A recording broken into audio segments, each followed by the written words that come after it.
think it's definitely an asset, a quality Xian has, that it has this great history, and it should really make use of it.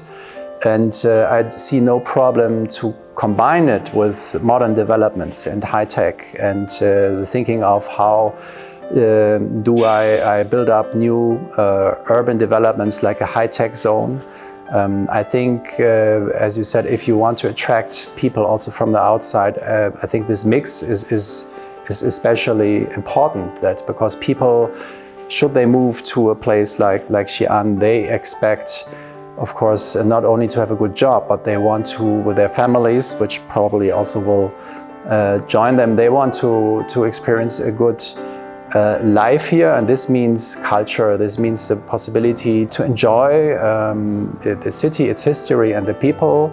And I think the tradition you have is a big chance to be attractive when you combine it with the newest developments, for example, with all what is going on in the smart city. Digitalization, it makes it more efficient and also more resource saving. It's very much about the life quality. This means for the people that they, beside their job life, they have possibilities to do something in their spare time, that they in their neighborhoods have short ways to get into nature, or to get somewhere where they're entertained, or where they can meet people, or they go somewhere where they can enjoy and consume culture, or concerts, performances, any kind of culture as you can think of. So it's not the one thing that is important, it's always the composition and the mix of all these ingredients for being a rich and successful city. First of all, about our work as a German office in China, I think it is not only that we kind of transport our way to do things to or export it to China, it's also that it is merged with the Chinese culture, and we also learn a lot. And for many years we kind of being part of that research about how to transform the historical Chinese culture and building tradition into modernity. So this question is, of course, a big question many Chinese architects also have. I think we always try to kind of understand, when we look at the tradition, about how in Chinese traditional architecture, how space is used and thought, and how elements like light or material has been used to shape architecture at that time. And I think doing modern architecture, or we strive to do contemporary modern architecture,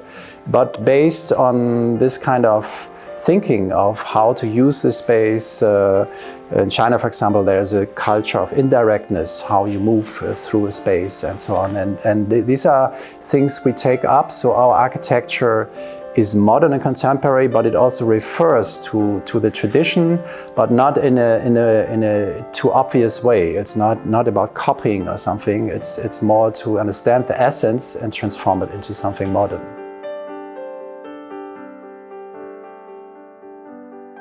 The National Museum project, which we started around 2004 actually, so it's already quite some time ago. One challenge was, of course, that most exhibition pieces in the National Museum are not so big. So you have a lot of ceramics, or you have bronze or jade objects and so on.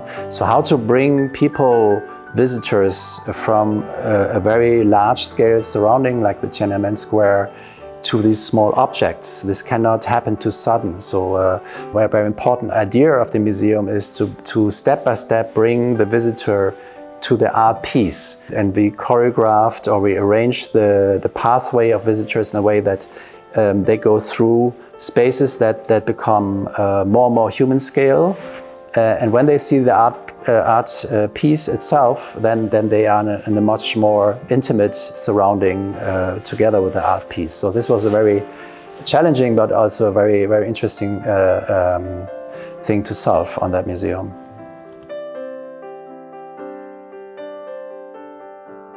As a foreign architect, I would first of all do research about, of course, Xi'an's history, about the culture here, about the habits also of the people, about special characters of this city. Which flavor does it have? What character does it have? And this I would try to transport into architecture. And try to do something which can only be here in Xi'an and not somewhere else. So it's about really developing something that is custom made for this location, for this city, and cannot be a high-tech zone or an architectural office park which could be everywhere in China.